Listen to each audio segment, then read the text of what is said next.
Rupal from Lexis & Company. Today I'll tell you about the sources of UK law.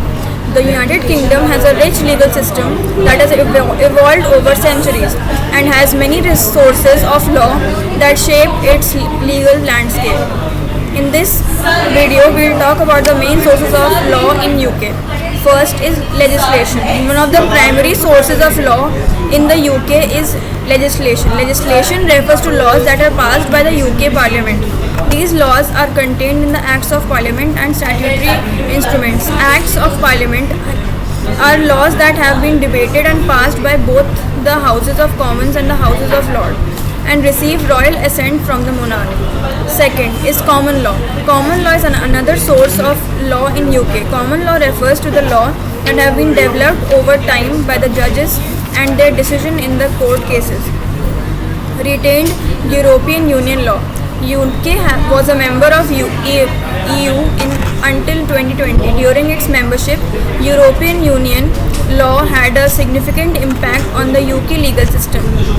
EU law is a source of law that originates from the European Union's institution and regulations. EU law includes treaties, directives, regulations and decisions. Human rights law.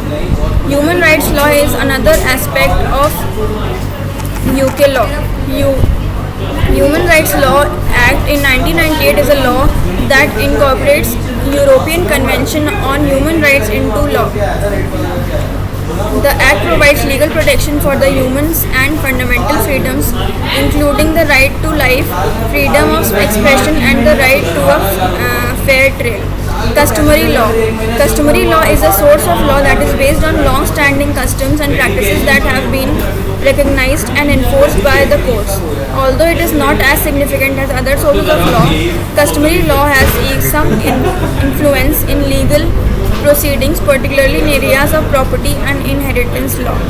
International law. International law includes treaties, agreements between the UK and other countries, as well as international law principles and norms that have been recognized by the international community. International law has been used to address issues such as human rights, trade, and the environment. So that was it about the sources of UK law. If you have any further doubts, you can comment down below. Thank you.